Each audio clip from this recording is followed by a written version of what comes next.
दिल्ली के 3 मूर्ति भवन परिसर स्थित प्रधानमंत्री संग्रहालय और पुस्तकालय सोसाइटी के नाम को लेकर राजनीतिक प्रतिक्रियाएं लगातार आ रही हैं। पहले इस संग्रहालय का नाम देश के पहले प्राइम मिनिस्टर पंडित जवाहरलाल नेहरू के नाम पर था। शुक्रवार 16 जून को सरकार ने इसका नाम नेहरू स्मारक संग्रहालय और पुस्तकालय सोसाइटी से बदलकर प्रधानमंत्री संग्रहालय और पुस्तकालय सोसाइटी कर दिया। इसी बीच पूर्व प्रधानमंत्री इंद्र कुमार गुजराल के बेटे और श्रोमणी अकाली दल के नेता नरेश गुजराल ने कहा कि वह जवाहरलाल नेहरू को सर्वोच्च सम्मान देते हैं, लेकिन संग्रहालय का नाम उन पर नेहरू कैसे रखा जा सकता है। न्यूज एजेंसी ANI से बातचीत के दौरान नरेश गुजराल ने कहा, जहां तक नाम को लेकर विवाद है, मुझे लगता है कि यह गैर जरूरी विवाद है, बेकार का विवाद है, इसमें विवाद करने का कोई प्रश्न नहीं उठता। जब वहां 15 प्रधानमंत्रियों के काम को पहचान मिल रही है, जब संग्रहालय सभी 15 PM के लिए है, तो अब इसका नाम जवाहरलाल नेहरू के नाम पर कैसे रखा जा सकता है। इसलिए मुझे लगता है कि आवश्यक विवाद नहीं है, ये अनावश्यक है। नरेश गुजराल ने आगे कहा, हालांकि व्यक्तिगत रूप से मैं जवाहरलाल नेहरू को सर्वोच्च सम्मान देता हूं और मुझे लगता है कि वह आधुनिक भारत के शिल्पकार थे। उन्होंने भारत को मजबूत बनाने की नींव रखी थी। फिर भी जब हम उनके नाम पर विवाद पैदा करने की कोशिश करते हैं तो हम उनकी स्मृतियों को कम करते हैं, मतलब उनके कंट्रीब्यूशन को हम भुला देते हैं। कहने का मतलब ये हुआ। वहीं भारत के एक अन्य पूर्व प्रधानमंत्री चंद्रशेखर के बेटे नीरज शेखर ने भी इस मुद्दे पर सोशल मीडिया के जरिए प्रतिक्रिया जाहिर की है। बीजेपी के राज्यसभा सांसद शेखर ने म्यूजियम का नाम बदलने के कदम पर प्रधानमंत्री नरेंद्र मोदी की सराहना करते हुए कांग्रेस पर ही निशाना साधा। उन्होंने कहा कि सांसद शेखर ने कहा कि उनके पिता ने कांग्रेस के साथ भी काम किया था, लेकिन वह पार्टी कभी वंश से परे नहीं देख पाई। मतलब जिस घर के अंदर 30 साल तक प्राइम मिनिस्टरशिप रही और वो अभी उसका पेट नहीं भरा। उन्होंने संग्रहालय में अब प्रत्येक PM को सम्मान मिलने की बात कही। वह कांग्रेस अध्यक्ष की आलोचना का जवाब दे रहे थे। शुक्रवार को कांग्रेस अध्यक्ष मल्लिका अर्जुन खड़गे ने ट्वीट करते हुए कहा था कि जिनका कोई इतिहास नहीं वो दूसरों का मिटाने चले हैं। उन्होंने बीजेपी पर तानाशाही रवैये रखने का आरोप लगाया था। और मैं आपको बता दूं कि ये इतना बड़ा देश है, अगर बीजेपी इस तरीके से एक एटीट्यूड में वर्क नहीं करेगी तो कैसे पूरे देश को कंट्रोल करेगी। ऐसे तो पप्पू की तरह बेवकूफ़ बना देंगे। नरेंद्र मोदी को हल्के में न लें। धन्यवाद। जय हिंद, जय भारत। स्काई सोनिक, इजराइल का हाइपरसोनिक इंटरसेप्टर कितना खतरनाक है। अब ईरानी मिसाइलों का इजराइल को कोई डर नहीं है। अभी हम इस मुद्दे पर डिस्कस करने वाले हैं। जैसा कि आप जानते हैं कि इजराइल ने अपने पहले हाइपरसोनिक इंटरसेप्टर मिसाइल को दुनिया के सामने पेश कर दिया है। इसका नाम sky sonic hypersonic missile interceptor है। यह वर्तमान में मौजूद किसी भी हाइपरसोनिक मिसाइल को उड़ान के दौरान मार गिरा सकता है। और हालांकि यह मिसाइल अभी डेवलपमेंट के स्टेज में चल रहा है और जल्दी ही इसे इजरायली सेना में शामिल भी कर लिया जाएगा। एक और बात बता दें, ये खबर आई है तेल अवीव से इजराइल ने दुनिया के सामने पहली बार अपनी हाइपरसोनिक इंटरसेप्टर को प्रदर्शित किया है। इसका लॉन्च किया है और इसे दिखाया है कि इसकी ताकत क्या है। यह इंटरसेप्टर किसी भी हाइपरसोनिक मिसाइल को चुटकियों में गिरा देगा, सेकंड्स में नेस्तनाबूद कर देगा। इस इंटरसेप्टर की लॉन्चिंग के साथ ही इजरायली प्राइम मिनिस्टर ने इस बात का दावा किया कि अब इजराइल को ईरानी हाइपरसोनिक मिसाइलों के खतरे के खिलाफ एक मजबूत रक्षा कवच मिल गया है।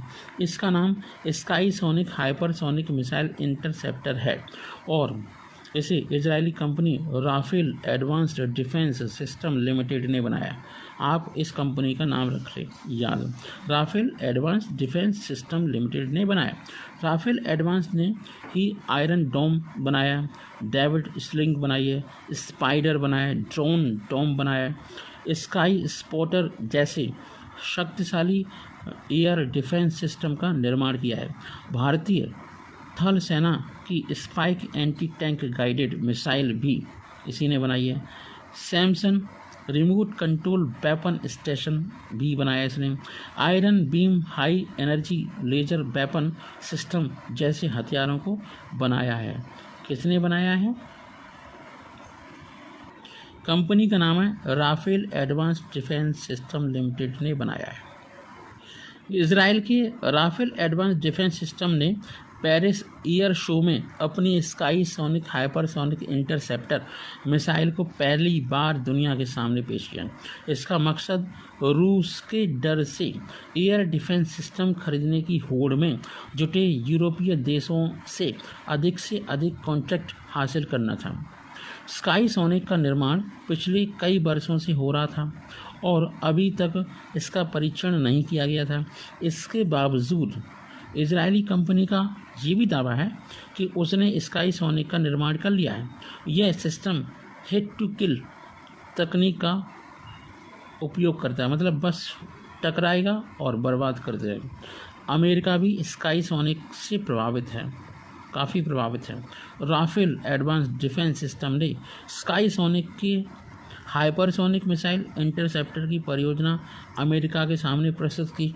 अमेरिका गदगद हो गया, खुश हो गया। अमेरिका ने इस बारे में सकारात्मक प्रतिक्रिया भी दी है। बहुत कम लोगों को पता होगा कि इजराइल के आयरन डोम डिफेंस सिस्टम के निर्माण में अमेरिका का भी बहुत सारा पैसा लगा हुआ है।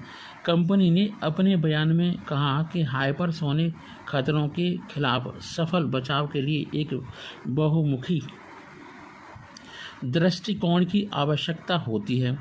आइसमैन केवल उनकी गति का मुकाबला करना शामिल है, मतलब ये जो अभी केवल स्पीड की बात हो रही है, बल्कि उनके अप्रत्याशित उड़ानों पथों का प्रभावी ढंग से पता लगाना भी बहुत ज़रूरी है इजराइल के लिए, क्योंकि इजराइल का बाकी के और पड़ोसी देशों के साथ बवाल चलता रहता है, स्पेशली पैलेस्टीन और ईरान के साथ। इजराइल पर काउंटर हाइपरसोनिक डिफेंस विकसित करने का दबाव और अधिक ज़रूरी हो गया है, क्योंकि इसके कट्टर प्रतिद्वंदी ईरान ने हाइपरसोनिक हथियार विकसित करने का दावा किया है।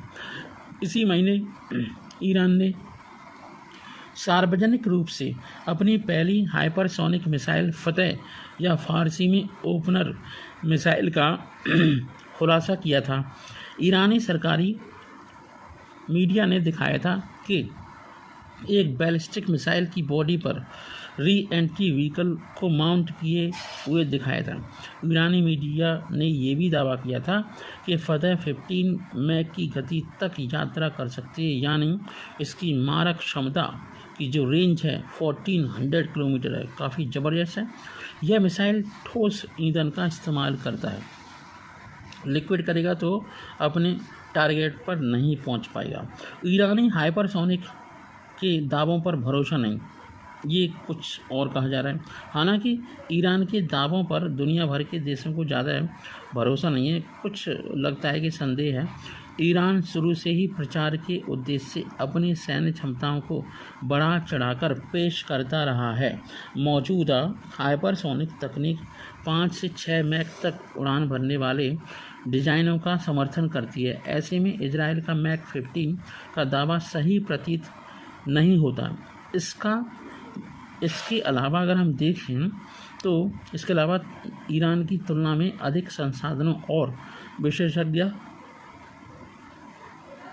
और ज़्यादा निपुण विशेषज्ञ रखने वाले चीन, रूस, अमेरिका जैसे स्थापित हाइपरसोनिक टेक्नोलॉजी का इस्तेमाल करने वाले देशों ने अपने हाइपरसोनिक हथियार कार्यक्रम में कई कठिनाइयों का सामना करना पड़ा है। तो इससे संदेह होता है कि ईरान ने हाइपरसोनिक मिसाइल कैसे बना ली। कोई चांस नहीं लेना चाहता है इजराइल के साथ। इसके बावजूद इजराइल को अब बिल्कुल भरोसा हो गया है, अब उसके पास कोई ऑप्शन नहीं है, कोई चांस नहीं ले रहा है। इजराइल अपने sky sonic hypersonic missile interceptor के अलावा इजराइल लेजर के उपयोग सहित वैकल्पिक मिसाइल तथा रक्षा प्रणालियों में भी निवेश कर रहा है। मिसाइल आधारित रक्षा प्रणालियों की तुलना में लेजरों के कई फायदे हैं। जैसे तत्काल हिट, एकदम से हिट करना, प्रति शॉट कम लागत, एक शॉट करने में कम खर्चा होना। हालांकि उन्हें बड़ी मात्रा में बिजली की आवश्यकता, दूरी पर घटती शक्ति और वायुमंडलीय स्थितियों की प्रति संवेदनशीलता जैसी कमियों का सामना करना पड़ सकता है।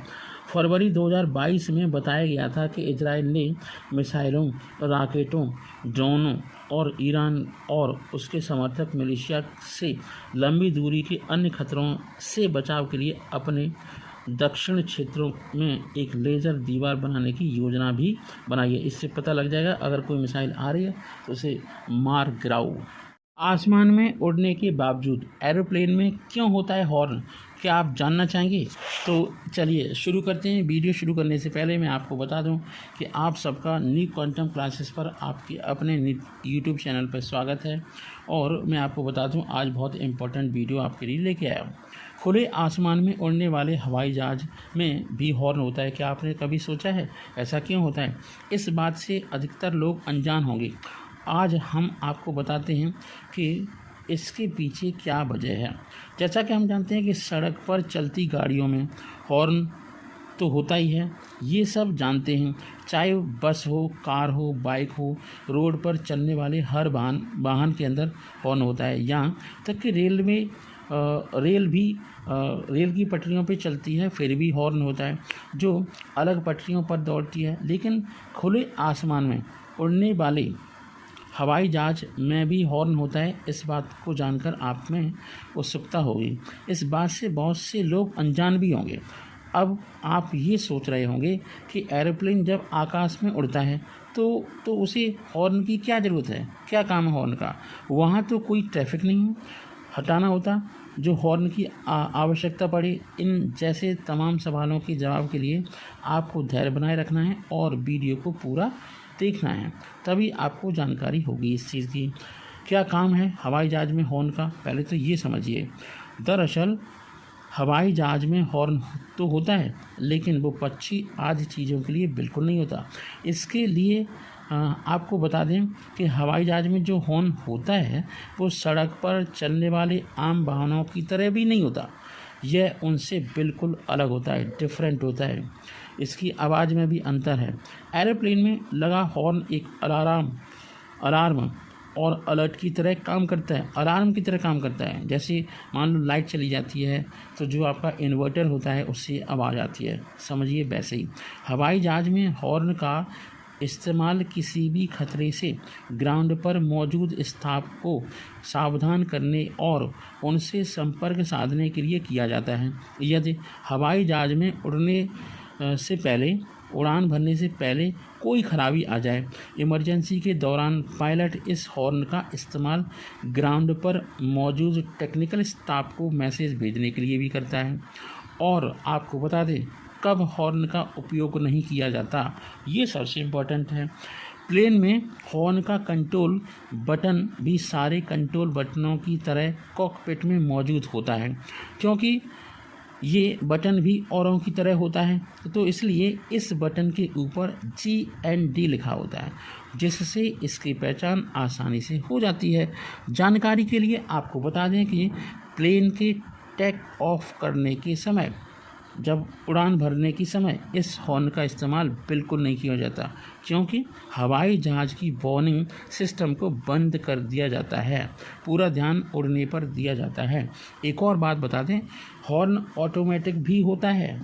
जानकारी के लिए बता दें कि प्लेन में ऑटोमेटिक हॉर्न भी होते हैं, जो प्लेन में आग लगने या कोई टेक्निकल फॉल्ट आने पर बजने लगते हैं। इसमें ख़ास बात तो यह है कि अलग अलग तरह की खराबी आने पर अलग अलग आवाज़ में हॉर्न बजते हैं, जिससे नीचे ग्राउंड पर मौजूद एयरक्राफ्ट इंजीनियर को खराबी वाले पोर्शन के बारे में बिल्कुल भी जानकारी हो जाती है और उस जानकारी को दुरुस्त करके हवाई जहाज़ को दुरुस्त कर देते हैं।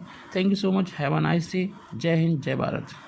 बात 16 अप्रैल 1948 की है कि आपको बता दें कि सुरक्षा परिषद के कोलंबियन अध्यक्ष डॉक्टर लोपेज ने परिषद के सदस्यों को यह बताया कि अरब और यहूदियों के साथ अस्थायी संधि की बातचीत किसी परिणाम पर नहीं पहुंची है। आपको बता दें कि जब इजराइल नहीं हुआ करता था, केवल फ़िलिस्तीन था और वहां पर अंग्रेज़ों का शासन था फ़िलिस्तीन में, तो फ़िलिस्तीनों ने अंग्रेज़ों से फ़िलिस्तीन जो अंग्रेज़ थे उन्होंने इजराइल के जो मुख्य अधिकारी थे या मुख्य लोग थे उनसे कह दिया कि हम आपको कुछ लैंड दे देंगे, फ़िलिस्तीनियों से कह दिया कि हम यहूदियों को वहाँ से भगा देंगे। तो ये सारे मैटर पर लेकर के मैंने आपको वीडियो बनाया।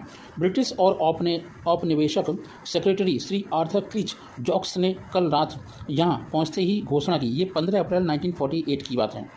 हम और आगे नहीं रुकेंगे, हम काफ़ी रुक चुके हैं। मुझे आशा है कि ब्रिटिश फ़ौजें 1 अगस्त, यहाँ अप्रैल की बात है तो 1 अगस्त से पहले फ़िलिस्तीन छोड़कर चली जाएंगी। ये बातचीत थी क्रिच जॉक्स के बीच में। फ़िलिस्तीन संधि के बारे में एक प्रस्ताव सुरक्षा परिषद के सम्मुख उपस्थित करते हुए डॉक्टर लोपेज ने कहा था कि वे नई सिफारिशों पर परिषद के सदस्यों से बातचीत कर चुके हैं और वे परिषद के अस्थायी संधि और अस्थायी ट्रस्टीशिप संबंधी प्रस्ताव पर आधारित हैं। आपने कहा कि जो कुछ कहा जा चुका है उसके बावजूद मेरा दिल गवाही दे रहा है कि फ़िलिस्तीन के बारे में शीघ्र ही संधि हो जाने का पूरा विश्वास है। श्री वॉरेन ऑस्टिन अमेरिका से ब्लॉग करते ने प्रस्ताव का समर्थन करते हुए यह भी घोषणा की थी कि यह संधि योजना विश्व शांति का हित सामने रखते हुए ही की गई है। और आपको बता दें कि ब्रिटिश प्रतिनिधि श्री क्रिच जॉक्स ने आज आम सभा में विशेष अधिवेशन में, जो कि फ़िलिस्तीन विभाजन के फैसले पर पुनर्विचार करने के लिए बुलाया गया है, बहस शुरू करते हुए यहूदी नेता डॉक्टर इमानुएल न्यूमान के इस कथन का खंडन किया कि ब्रिटिश सरकार फ़िलिस्तीन का विभाजन स्वीकार कर चुकी है। ये थी दो मुहिम बातें। अंग्रेज़ों ने हमेशा डिवाइड एंड रूल का अपनाया है फंडा। आपने कहा कि यहूदियों ने 16 मई को ब्रिटेन द्वारा छोड़े जाने के एक दिन बाद जो यहूदी राज्य स्थापित करने की घोषणा की है, यह बिल्कुल उनकी अपनी है, ठीक है, मतलब यहूदियों की है और उसका ब्रिटिश सरकार से कोई संबंध नहीं है। ये अपनी बात को कह करके मुकर गए। कुछ भी हो, यह मामला अब संयुक्त राष्ट्र से संबंध रखता है। मतलब जो फ़िलिस्तीन और इजराइल का मैटर था संयुक्त राष्ट्र में पहुँच गया, जिस तरीके से भारत का कश्मीर मुद्दा वहाँ पर पहुँच गया यूनाइटेड स्टेट्स में, यूनाइटेड नेशन में। अरबों और यहूदियों के बीच संधि कराने का प्रस्ताव के बारे में आपने यह घोषणा की कि संधि कराना मेरा काम नहीं है, यह तो यहूदी और अरब स्वयं आपस में फैसला कर लें।